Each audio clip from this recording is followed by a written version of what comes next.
Good morning po sa ating masugid na tagapagsubaybay. Good morning mga kaibigan at mga kapatid dito po sa ating programa, ang Morning Mana. Ako po si Pastor Jeff Serrano ng Palawan Mission para po sa ating Morning Mana o para po sa ating pag-aaral ngayong umaga na may pamagat si Jesus at si Zaccheo. Pero bago tayo magpatuloy sa ating pag-aaral, atin munang pinapasalamatan ang mensahe ng awit na atin po napakinggan maging yoong umawit. Purihin ang Panginoon sa mensaheng napakaganda.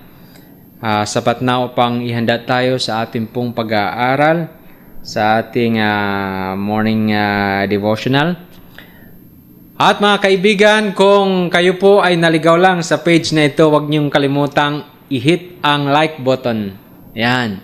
At pakishare na rin sa inyong mga kaibigan. So, ang pamagat ng ating page ay Palawan Mission of Seventh-day Adventist. At ito rin po ay mapapanood natin ngayon sa ating YouTube channel na may pangalan Palawan Mission of His Day. Yan. Pakisubscribe po kung hindi pa po kayo nakapag-subscribe. At tayo rin po ay napapanood ngayon sa ating Hope channel via channel 37 sa GSAT. Yan po ang tatlong avenue kung saan nyo po mapapanood itong ating programa ngayong umaga. So hindi po tayo magpapaligoy-ligoy pa upang hindi tayo humaba. Mayroon tayong 5 puntos na mahalagang puntos na ating pag-aaralan. So sa aklat ng Lucas, Kabanata 11, talata 1 hanggang 10. Bago natin simulan, tayo muna ay mananalangin. Mahal naming Diyos, ngayong umaga, isa pong kagalakan na minsan pa ang pag-aralan ang iyong salita. Kami, Panginoon, din ay nakikiusap na inyo pong kalooban ang inyong mga lingkod ng karunungan at katalinuhan na aming kailangan upang maintindihan ang iyo pong mensahe ngayong umaga. Ito po ang aming pakiusap sa pangalan ni Jesus. Amen. Okay, akin po muli kayong inanyayahan na kunin po ang inyong mga physical Bible na kagaya nito para inyong masundan kung yan ay English, kung anumang wika ang inyong gagamitin. Pero ang ginagamit ko ngayon ay ang Biblia. So, sa wikang Pilipino pa rin. So, verse 1. Ganito pong sabi, siya'y pumasok at nagdaan sa Jericho. So maganda pong talata. Ang siya dito ay tumutukoy po sa ating Panginoong Hesus at kung saan siya pumasok at nagdaan sa Jericho. So si Jesus dito mga kapatid, mayroong misyon, pumasok at nagdaan sa Jericho. Ang Jericho mga kaibigan ay isang matandang syudad sa kasaysayan. Maging ito nga ay yung unang syudad na nilusob nila Joshua noong sila po ay nagtawid. Nung sila ay tumawid sa Ilog Jordan. Ito po yung unang bayan na kanilang sinalakay at ganda po ang kwento. Basahin niyo po ang kwento sa banal na kasulatan. So Jericho po ay isa pong lugar na tinatawag din, ang ibig sabihin ng Jericho ay fragrance o mabango. Ibig sabihin sa lugar nito, dito po ang paggawaan ng mga pabango, mga ingredients ng pabango, marami po rito sa Jericho. At kilala din po itong Jericho sa lugar na marami pong palma, yung mga palm trees. Yan. Dito rin po matagpuan ang masasarap na mga dates. Ito, masarap kainin ang dates doon sa Jericho. Hindi lang po ako pinalad na makarating sa Jericho noong 2019 nung kami dumalaw sa Israel, sapagkat hindi kasama sa aming tour ang Jericho. Bagaman nais ko pong pag-aralin natin ngayon ang lugar kung saan naganap ang tagpo ni Zaccheo at ni Jesus sa syudad ng Jericho. Sa verse 2, at doon ay may isang lalaki na ang pangalan ay Zaccheo. By the way, ang kahulugan po ng Zaccheo ay pure. So kung ikaw Hudyo, lahat ng pangalan ng mga Hudyo ay may kahulugan. Kumusta kaibigan? May kahulugan ba ang iyong pangalan? Ang pangalan ko ay Jeff. Iwan ko kung saan kinuha ng aking mga magulang yung salitang Jeff. Pero importante may pangalan. Pero dapat yung pangalan mo ay na may kahulugan na it-represent talaga kung sino ka. Dito si Zaccheo ay hindi niya nagampanan ng maayos ang kahulugan ng kanyang pangalan na pure. Sapagkat sunod na talata ang sabi ito, siya isang punong maniningil ng buhis at mayaman. So hindi lamang siya ordinaryong maniningil ng buhis, si Zaccheo, siya ay puno, leader, head sa kanyang department. Itong si Zaccheo. At dito binanggit, mayaman. Binanggit dito ng ating talata at tinala ni Lucas ang salitang mayaman. Talagang mayaman si Zaccheo.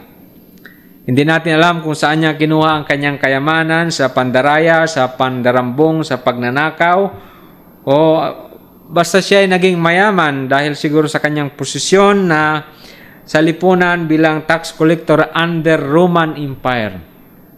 Pag kayo po ay isang tax collector na nagtatrabaho po sa Roma, hindi kayo kinalulugdan ng inyong mga kababayan.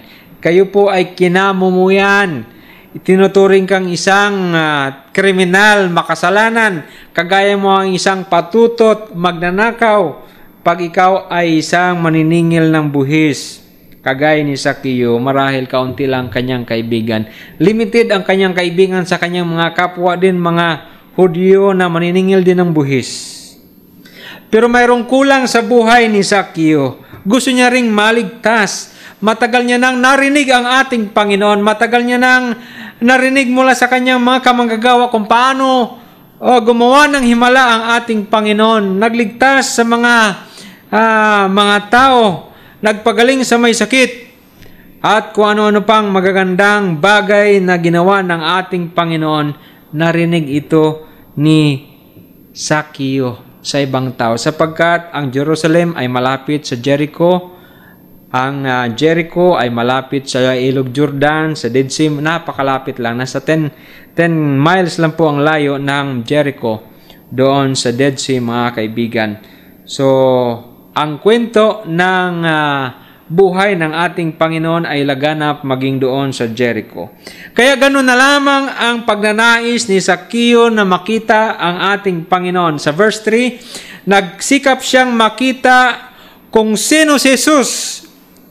Ayaw niya yung kwento lang. Ayaw niya yung marinig lang sa kanyang mga kaibigan, mga kakilala. Gusto niyang makita personal. Parang gusto nating maniwala na to see is to believe para kay Zaccheo. Dito, sinabi ng talata sa verse 3 ay, subalit hindi magawa dahil sa karamihan ng mga tao, sapagkat siya ay pandak. Pandak daw si Zaccheo, sabi ni Lucas. So yun ang description niya. Para sa akin, okay lang maging pandak, basta mayaman, mayaman. Pero ang hindi okay dito, yung kinamumuhian ka ng iyong mga kababayan. Ayaw kang makita, sapagkat sa tuwing makita ka nila ay sasabihin, narito naman ang magnanakaw, narito naman ang mandarambong, mandaraya. So ano lang, pakasabihin pa nila sa iyo, narito naman yung pandak. Pero hindi nagpaapekto si Zaccheo dito sa tala, mga kaibigan, dahil sa lubhang maraming tao at siya ay ang height niya ay talagang challenging. Hindi ito naging hadlang para hindi niya makita ng personal ang ating Panginoon.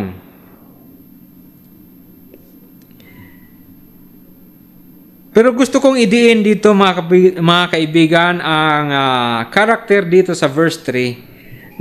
Mayroong lubhang maraming mga tao ang naroon din na nakiusyuso, gusto ding makita ang ginagawa ng ating Panginoon at gusto din marahil makinig ng salita ng Panginoon.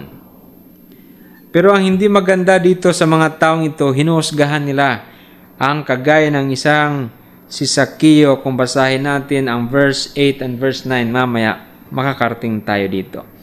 Itong grupo ng mga tao ang siyang naging hadlang para ang kagaya ni Sakeo ay hindi makalapit sa ating Panginoon. Kaibigan, minsan ba sa iyong buhay, dumating ba na ikaw ay naging hadlang para sa isang makasalanan na hindi makalapit sa Panginoon? Mayroon po bang pangyayari po sa inyong buhay na kagaya nitong nangyari kay Sakeo na mayroong makasalanan na itinuturing mong kriminal pero gusto din maligtas pero hindi mo ginawa ng paraan, hindi mo siya natulungan? Sana wala, mga kaibigan. Kung mayroon, pwede tayong magbago. Ating pagpatuloy sa verse 4 hanggang verse 10 lang tayo. Sa ika-4, sabi dito, kaya't tumakbo siya, si Sakeo ay tumakbo sa unahan at umakyat sa isang puno ng sikomoro upang makita siya. Sabi dito, sapagkat siya'y dumaraan sa daang iyon. So kung inyong pansinin, mga kaibigan, tinignan ni Sakeo sapagkat siya'y matalinong tao, alam niya kung saang direksyon. Ang grupo ng mga tao, alam niya kung saan dadaan si Jesus. Siya'y nag-advance na mag-isip. Sabi niya siguro ito, tama-tama dito, mayroong isang puno. Nilapitan niya ang puno, ang sabi ng tala, siya ay umakyat sa punong yon at inabangang mataman ang pagdaan ng ating Panginoon, mga kaibigan. Hindi siya bumaba. By the way, ang Sycamore Tree, mga kaibigan, pag-aralan natin ng bahagya. Ang Sycamore Tree, yun ang pinakagustong-gusto ko sanang puntahan sa Israel nga. Kagaya ng sinabi ko kanina, hindi ako naging mapalad na makita ito ng personal. Hanggang ngayon, mayroon pong Sycamore Tree naroon sa gitna ng Jericho, doon sa pinaka-crossing nila, naroon pa hanggang ngayon. Ang Sycamore Tree maaring tumanggal ng 600 years bago siya mamatay. At maaring ito'y tumaas ng 130 feet. At ang luwang niya marahil ang pinakamalaki ay 6.6 feet. Malaki pong puno ito. Hindi lang natin alam kung gaano kalaking puno itong inakyatan ni Sakeo sa lugar ng Jericho sa panahon ng ating Panginoong Hesus. Pero ang puno ng sikomoro ay malaki pong pakinabang sa komunidad, maging sa mga ibon at mga maliliit na mga hayop, sapagkat malaki ang kanyang puno, malaki ang kanyang mga dahon, maging maaaring pasilungan ng mga ibon at mga squirrel, mga maliliit na mga hayop, at ang kanyang bunga nito ay nakakain masarap na pagkain. Kung hindi pa kayo nakatikim